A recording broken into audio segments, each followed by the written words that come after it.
But There we go. so I don't have to say got it. No, if I say got it, no, I'm not going to do anything. Got it. Yeah, it did that to me. I didn't know it did that. I was like, oh, that's nice. I guess that's No, good. it did So that that people to me can't yesterday. sneaky record you in meetings. People do all kinds of weird Okay, stuff. so what do you want to talk about when it comes to baby massage before I just have an idea of, I mean, I'm happy to talk about anything baby massage, but is there any particular topic?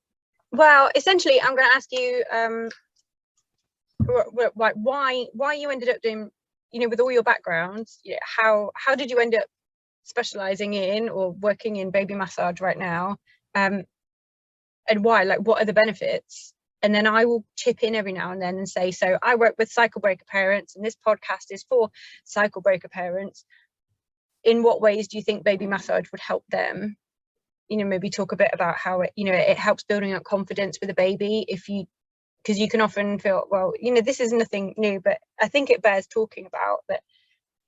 If you didn't have that loving connection, or you had the opposite, and you had an ambivalent, like a confusing or downright horrible relationship with your caregivers, parents, or, you know, say, or people who grew up in care homes, then when you actually come to have a baby, I mean, it's scary enough as it is anyway, isn't it, when you first bring them home? But you can feel like, oh, I don't know what to do, I don't know if I can. And you know how baby massage is like, you can touch your baby, you can soothe your baby, you have skills now. You know, it goes, for me, it's just perfect because it's the healing element of I am healing myself by caring for my baby and knowing I can, and you have a skill, so you know you can calm them down on a tough day or whatever. It's wonderful. Okay, now I'll just, okay, I'm happy now. I sort of know what you want to do, so I can just that kind of angle. And then I'll do the same as well. Say, so if, you know, if people are listening to this and they would like to do baby massage, where do they go? And then well, that's something which we have. I mean, I know where they go. They can go to my website, but normally what I do is I give somebody a thing, let's say like mybabymassage.net/cycle breakers, but Jonathan hasn't set it up, so he normally does, but he hasn't done it because he's a bit tired tonight. So I think what I'll do, well, it will all go in the show notes as well. So yeah, but it's live, so oh, I see. But it won't so this isn't going out live, so I'm recording it and then I'll stick it in the YouTube as a YouTube video. So you know, you've got a few days. don't worry. Okay, well, what I'll do is I'll just send you to the baby massage page for the moment, and what I'll say is, you know, and there'll be a link in the show notes. Yeah, that's exactly, yeah, perfect. That way Jonathan can then put it in the show notes. I'll just send you to my page and give you a bit of information about what's on the page, and then I'll say the links in the show notes. Is that okay with that? Then that's perfect. Yeah, sorry, I'm just changing the light a little bit. It's my lighting, I hope, is okay.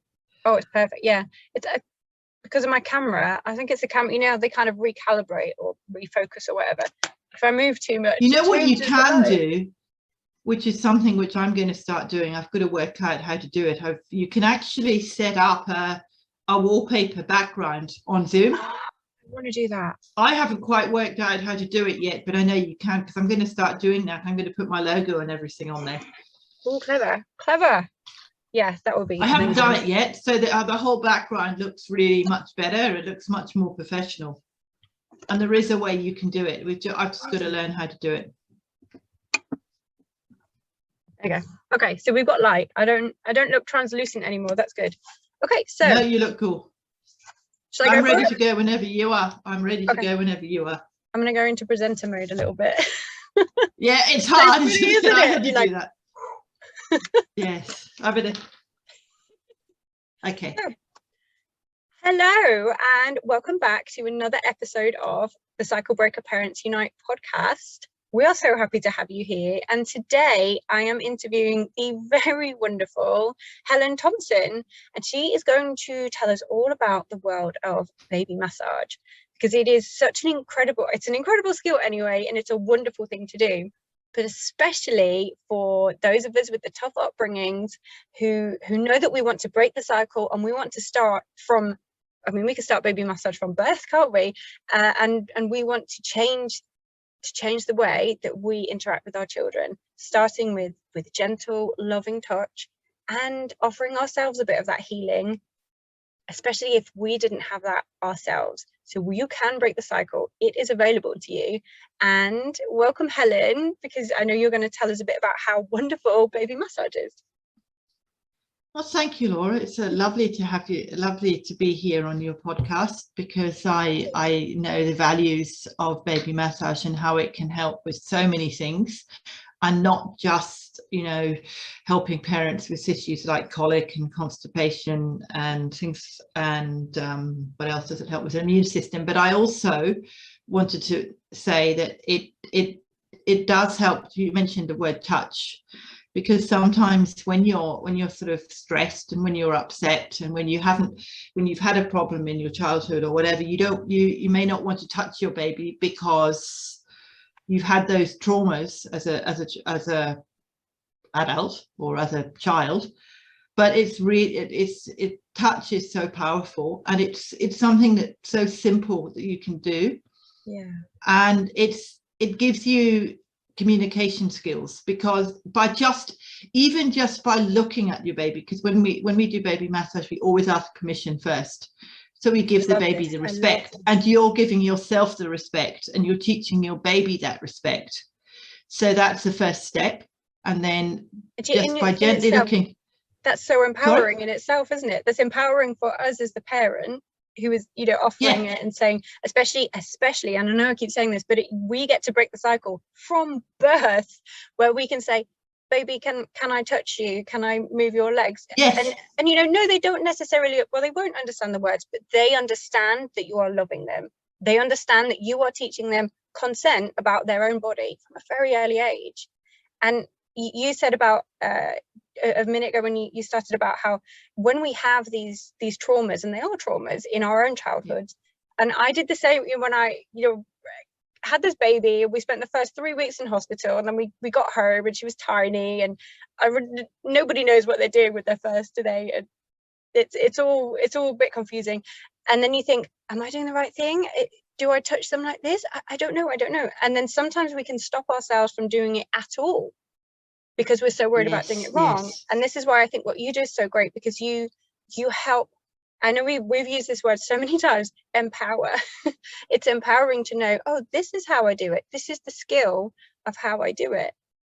It's wonderful. But it doesn't, I mean, yes, there is a way to touch your baby. But having said that, still to be able to touch them, even if you don't necessarily do it exactly the way you're taught, as long as you do it in a safe way, and you're not sort of twisting them like a pretzel around, well, then it's still touch, and it's still important. And you mentioned the asking permission, because if your baby's crying, or if your baby's upset, or if they don't have eye contact with you, they're looking the other way, or if they're holding their arms to their chest like this, then it's not a good idea to massage, because you're not giving them that respect, and they're saying, no, I don't want this right now. And I think that's a very key thing to say, because you've got to value the respect of your baby. And I also wanted to mention that relationship starts early, doesn't it? Yeah, I also wanted to mention the communication as well, because communicating with your baby at a young age is so important. I mean, even just when you're breastfeeding, or if you're bottle feeding, it doesn't matter. You can be breastfeeding or bottle feeding, whichever one you choose to do. You can actually just massage a little foot, and it doesn't have to be a full body massage all the time. And I think that's what a lot of people think. Gosh, I've got to massage my baby. I've got to massage the whole body at the same time. But when they're newborns, they're not going to be able to, it'll be overstimulating them if you massage the whole body all at once. It's just a simple touch, like, as I said, rubbing their foot. It's a good point. When I think of baby massage, I think of, you know, the baby laid out on the towel, with the whole thing. Well, it is not necessarily just that. It's all of it. No, it is about a baby lying on the towel and being massaged, yes. But what I'm trying to say is, if you're you know, you can do it just gently. You don't have to do a whole thing, and you can lay them out on a towel. You can massage your leg, or you can massage your arm, or you can massage your face, particularly if they're teasing, or if they're distressed, or if they're not getting to sleep. You just massage their face very gently. Excuse me, and that actually really helps to soothe them as well. Yeah. So it really boils down to the communication and being aware of your baby's feelings, and being aware of your baby's senses, because you as a parent, if you've been traumatized or whatever, you need to be able to understand that for you, which you're healing. And if you're healing yourself, you're also healing your baby, or you're also teaching your baby that healing. Wow. Does that make sense? Yes, it's wonderful. It's interesting that you were talking about, this is a communication with your baby. This is how we understand what our baby needs, and actually who our baby is, because we don't know when they don't know then. And that's another really key thing. And I don't think just for cycle breakers, I think this is for all parents, because we have all of these, you know, we have the small cycles to break, which may be your intergenerational cycle from your parents passed down to you, and maybe it's even gone further generations. And also there is this societal, you know, the big picture cycle of children need to be managed. This is what you do with them. And I remember when I became a mom, as a first-time mom, I had so much advice thrown at me from everywhere. And I remember my sister, who's older than me, and her kids, she's 8 years older than me, so her kids were older, and she'd already been through this stage. And I remember her saying to me, okay, so our mum is telling you to feed on demand, and you know, somebody else's mum is telling you to only feed them at certain times. And she was like, the thing is that you're trying to do both to please them, and you're making yourself sick. So stop, choose one, do it. and I was like, yeah, I needed somebody to say that to me. So it took my sister giving me permission to say, okay, I don't need to please this person or this person or this person, you know, and then this book says you do this and this says you do that. But when we actually really boil it down to the bare minimum, it is look at your baby, communicate with your baby, and then do what you feel is the right thing in that, you know, in that state. Yeah. And when we try and adhere to lots of different rules or a style or a way of doing it, or you know, whatever, we forget the actual connection with the child. So it's all about connection. And if we have that connection with our child, yeah, exactly, like touch, and like you said, eye contact, and learning their cues, like, you know, not to touch them if they're, you know, holding themselves away, not looking away. Actually, when it comes down to it, the relationship between you and your baby should and does supersede anything else that any other people are saying, no matter how qualified they are. Even me and you, it's that relationship is powerful. And when you're touching your baby, I teach you certain skills of how to do it, and which ways to do it, and how to do the leg and everything else. But once you've learned those skills, you can adapt them slightly and make up your own little songs. Because I'm a strong believer, because I come from a childcare background as well, and I'm a strong believer in singing and communicating with your baby and using your voice as a soft, gentle approach. Because I don't know if you, the reason why I chose baby massage, I might as well tell you that. That was no, this is great, because my other question was, how did you, because obviously I know more about you than the listeners. I know that you have such strong and a great wealth of history with working with children. So how did you come into baby massage? That's a very good question, because lots of people ask me that. It's basically because when I worked in childcare, and I know you come from a teacher background, so you'd understand this too. When I worked in childcare, I had so many parents coming to me saying, my child's got constipation, my child's got colic, my child's crying all the time, my child's distressed. And every parent was coming to me all at once saying these things, and I just used to get so overwhelmed, and I used to get so much on burnout, because I used to have to say to the parents, look, can you just wait until I've sort of spoken to this parent and then this parent, and then I will come back to you and give you the advice that you want. I would be there at the classroom doors, you know, 3 till nearly 4:30 with parents. talking about family issues, Yeah. which is why when I left when I had my babies, and then when I came to the point of going back into the world of, I very carefully phrased this, out of the home paid work, because it really is hard work being at home. I didn't want to go back into the classroom because I realized that actually that 3:15 to 4:30 with the parents, that was what I loved the most. To me, I sort of felt that I wasn't giving them the attention that I wanted to give them. I wasn't giving the individual parent the support that I wanted to give them. So I knew I had to find something else. I just sort of thought, no, this is just not going to work. So I did a bit of research, based, to cut a long story short, and I went on a baby massage course just to have a look. I went on somebody else's course just to have a look to see what it was about, because I'd heard about this magic of touch, and I thought, oh, okay, yeah, sure. And I actually went there, and I realized as soon as I was watching somebody else teaching, and I'll use the word empowerment again, which I love that word.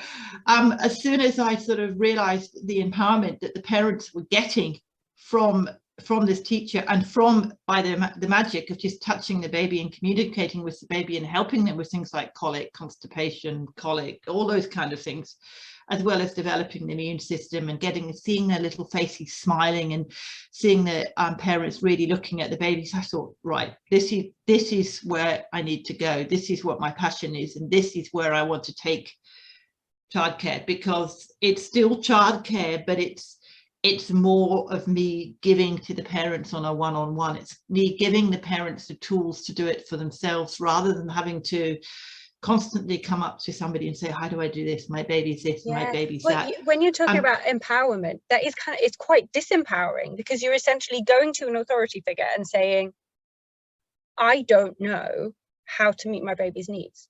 Can you tell me? And you know, and of course, I'm a huge advocate of reaching out, and I quite regularly will say, I don't know what I'm doing, help, and find an expert. And that's what, and you know, what is an expert? That's a different conversation, isn't it? But, that's a different conversation. I will happily, you know, seek support, and I advocate that. But when you have a new, you know, your new baby, and you just think, I just want to look after it, and especially cycle breakers, thinking, am I going to repeat my cycles? Can I break them? Is that a thing that's possible? You know, I often, one of the key things that I hear from not just clients, but, you know, everybody that I see and work with, I have these conversations all the time, is I never want my child to feel the way that I did when. And so to have something like, you know, baby massage, you said it isn't just about, you know, massage, off you go. It's huge, isn't it? The ripples of baby massage spread throughout your family when you practice it. And that is why it's exactly the opposite of disempowerment. It's, you know, taking a course, learning a skill, so that you can heal your own worries, and know that yes, you do have the skills, that toolbox, you do have it inside you, and so that you can deal with all situations, whether they're physical, like you said, constipation and colic, which I think we've all dealt with that with our babies, haven't we? And then the emotional, because you're learning about, I'm doing this for the people who are listening on the podcast, I'm doing like the hand movement, it's a bit like tennis. You know, we talk about the serve and return, because we're both from childcare. These serve and return, you know, where you clap and they clap, or you sing a song together. This is the foundation of trust, of love, of, as an educator, of oral development skills, which precede literacy. It's all wonderful, and baby massage impacts all of them in only a positive way. It's wonderful. And it also brings in the senses as well. Yes. Could you talk a bit more about that? Yeah, well, I will. It brings in the senses as well, because your babies, how do I put it, feeling your touch, feeling their mother's touch, but it's also hearing your mother's voice, and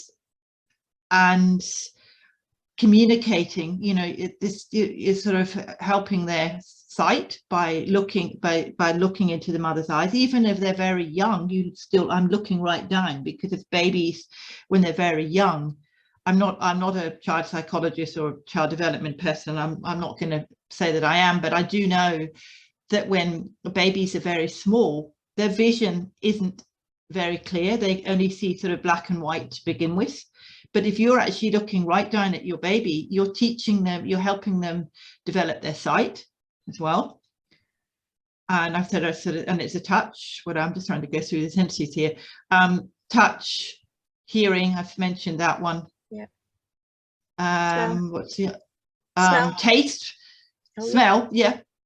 Well, not so much taste, but taste, I think, is not so much one, but smell is a key one as well, because they're smelling you, and yes, and they're smelling how you are, and you know, they know that it's their mum, or they know that it's their dad, or they know who it is. We had, when we were in hospital with so my daughter was born early, so she was a preemie baby, and we were given these things called mini boos, and it's like a cloth thing where we had two. There was always a pair, so she had one in her little incubator, and I would keep one down my top, and it would take on your scent. It's beautiful. It's standard practice for increasing attachment, because smell is one of the main senses, especially for preemie babies that can't really, you know, they can't really move and see and things. So, well, obviously they can see, but you know, they spend so much time just in their little incubators. And so we would swap it regularly so that she would smell that smell. And of course, we're not consciously aware of it, although that, you know, that newborn smell is so beautiful, but they are learning about us through that smell. So it really is powerful. The other thing, talking about preemie babies, you can actually, you can put your hand in gently and actually touch your baby and give their leg a little rub, and give their arm a little rub, so you've got that touch while they're there. And I like what you said about what you've just said there about the smell, but you can add the baby massage into that by just rubbing their hands. That's still massage. It may not be a full sort of leg massage, you know, doing the sort of Swedish milking or the Indian milking like that. It may not be a full massage, but it's still that touch. It's still, I mean, just rubbing the little hand while they're in there. Connection. It's still touch. It's still supporting your baby, and it's still healing you, and it's still healing them as well. Yeah, and it's like that silent, you know, where they reach out, "Mummy, yes, I'm here," and that's really what it is. It's the silent communication that says, you know, so much more than words. It obviously, words is wonderful as well, but it just enhances it even more, doesn't it? Especially before, you know, when they are pre-verbal. It's beautiful. But babies do understand a lot more than we give them credit for. I mean, I say that you have to ask babies permission. Babies, they will learn. If they, you know, they'll learn. It's a learned response. They'll learn whether they want it or not. So sorry, you want to go on? No, I'm just thinking that is, again, especially from the cycle breaker, through the cycle breaker lens, that is powerful, because so many of us cycle breakers haven't been heard or respected, not necessarily because we had awful parents who were monsters, but they just didn't have the skills.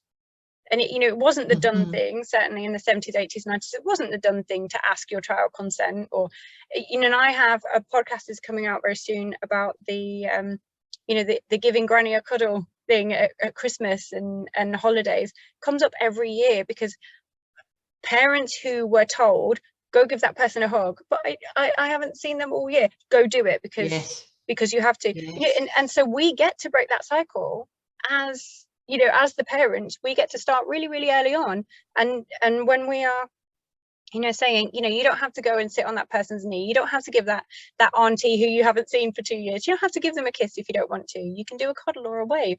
It's all part of the same thing, isn't it? And it goes back to, I am giving my child consent over their body and their wishes. You're doing it. Exactly. You are breaking the cycle every time. Yes, exactly. I wanted to ask you, Helen, so for people who were listening, who were thinking, oh my goodness, baby massage sounds amazing, I thought it was just, you know, one of those things that people did, but actually it sounds perfect. Where can they start? Because it is quite, you know, especially when you're a new mom, or, you know, even if you're a new mom to baby 3 or 4, whatever, it's still daunting finding out about a new thing, isn't it? So where should we go first?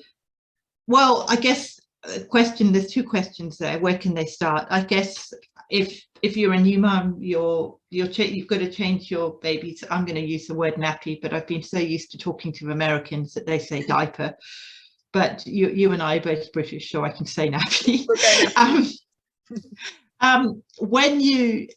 when you're changing your baby's nappy, you're touching their legs, and you're changing them, and you're lifting the legs up to change your nappy. So I guess I was going to say that's a good place to start when you first massage your baby, is the legs, because they're used to having the legs being touched. They're used to you picking up the legs, because there's a nappy change. And also I guess the feet I would do at a later stage, because they're a little bit, feet can be quite sensitive, except if you're breastfeeding, as I mentioned before.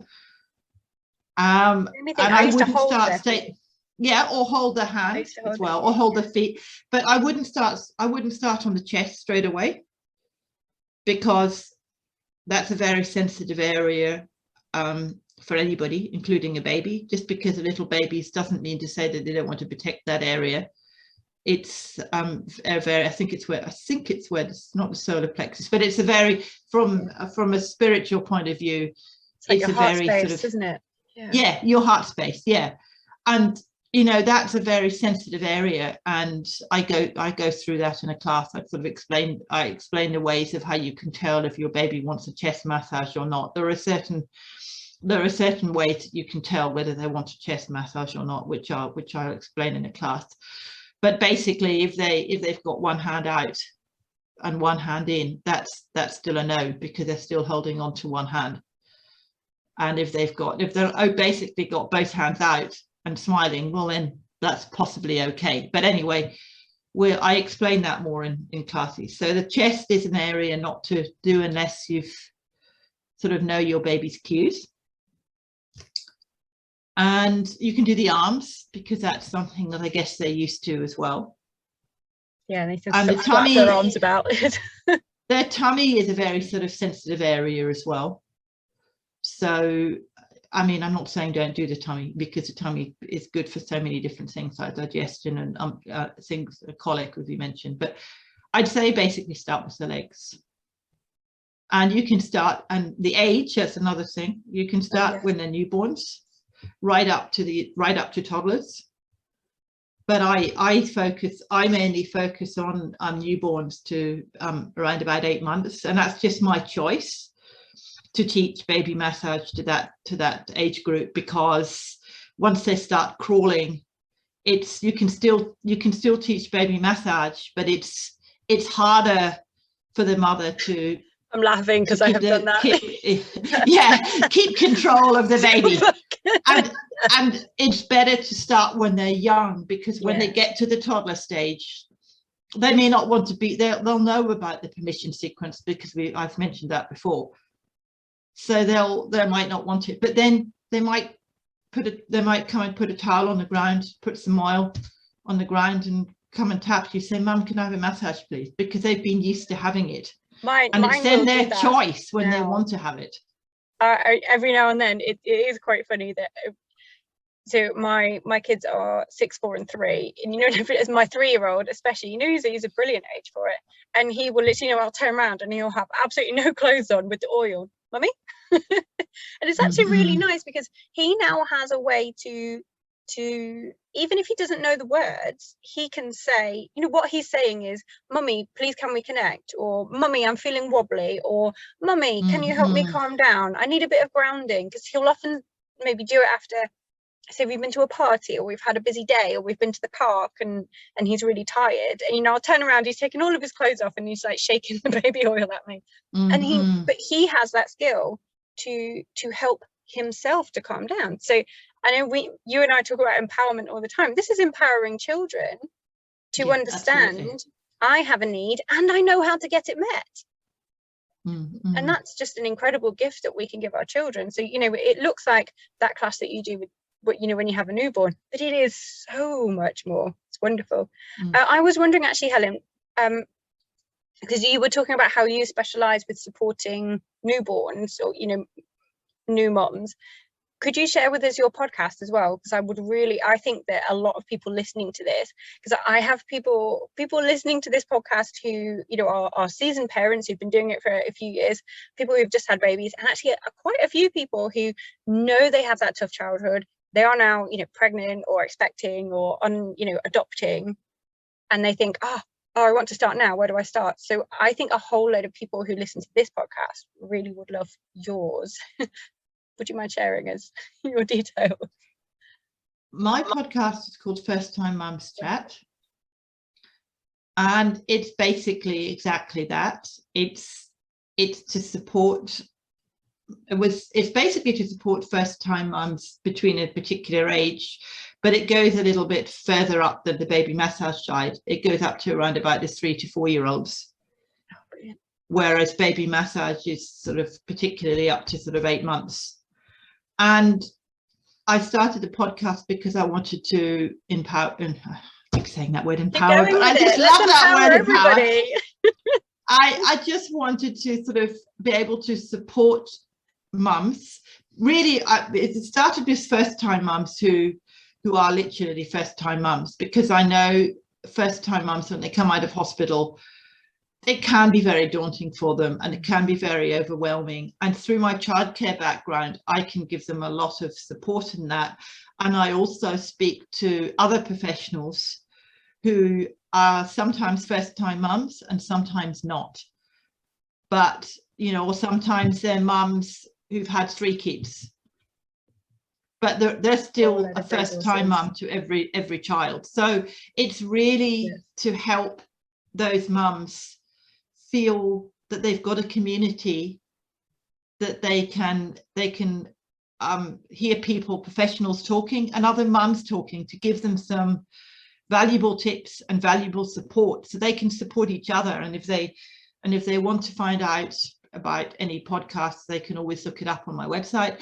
Or if they want to give me any feedback or any comments about topics that they might be interested in, I'm always happy to do that research and try and find somebody who I can find to talk to about that particular topic. So I think that's basically community is so powerful, isn't it? It's because it can feel, I mean, especially people who have, well, again, I know we're talking about first time mums as well, but you know, even the people who have, you know, more than one child already, that having a baby during the COVID years, if I'm guessing they'll be remembered as that, I mean, it can feel isolating enough. And then having children, you know, I had 3 children in lockdown for 4 months, and it is very, very tough. And one of the ways that I connected with other people for myself and my own mental health and well-being was through, you know, podcasts and Facebook and the internet and things, and getting to know people. So I just thought I just think your podcast, having been through the, you know, the background and gone through your podcast, it's brilliant. I find it helpful for me. Oh, thank you. I think it would help that's good feedback. I'm a big fan. I'm having a fangirl moment. So yes, where can people find you, Helen? Because I know people will be listening to this. Similar for this podcast is I'm hoping it's going to be a wealth of resources for people to, you know, dip in and out of. So if people are thinking, I would like to do baby massage with Helen, how can they find you? They can find me at mybabymassage.net, which is my website. I also have a Facebook page as well called My Baby Massage. And I go live. I do a lot of lives on there. Sometimes the lives are good and sometimes they're not very good. But anyway, I do a lot of lives on there. And on Monday, I'm actually doing I'm just mentioning this because on Monday, I'm actually doing a live with somebody. She's a professional dancer. Oh, wow. And she, we sort of connected through the podcast. She's interviewed me and I've interviewed her. And over the last 3 weeks, I've been talking on my live a lot about crossing the midline, working with the midline and how you cross the midline, and teaching parents about brain organization. And Audrey has actually come up with a dance move that she is going to show us on the Facebook, on the live on Monday. How to do it. It's actually supporting all of what I've been talking about in the 3 lives I've just done. So that's on the baby massage page. That was just putting that in there. But mainly if you go to mybabymassage.net, you will find all my courses that I offer. And I offer I offer a one-on-one Zoom course. I offer group courses as well on Zoom. I also do a free introduction course, which you can find on my website. And I also have a Colicky Baby 101 course as well, which you Oh, can find under previous me would have needed courses that. on the drop down. If you go to courses on the website, you'll see a drop down and you can find all the courses there. Oh, I wish I had known you a few years ago. Oh, wonderful. Thank you so much for your time. I should say to everybody that all of those links will be in the show notes, so you can just click through. So please don't worry about writing it down, because if you're anything like me, you listen on the go. I often do. Yes, and there will be in the show notes. And there will be also a link to the website with some freebies in the show notes as well. Because I actually have a two on the website. I have one for baby massage routines, one for colic, but they will be in show notes, so you can find out more about it then. Thank you so much, Helen. You are doing the most incredible work, and you're a lovely human being. Thank you so much for It's a great pleasure, Laura. I've really enjoyed talking to you, and talking to you about baby massage in so many different ways. It's been fantastic. Yes. So thank you. Wonderful. Thank you. See you soon.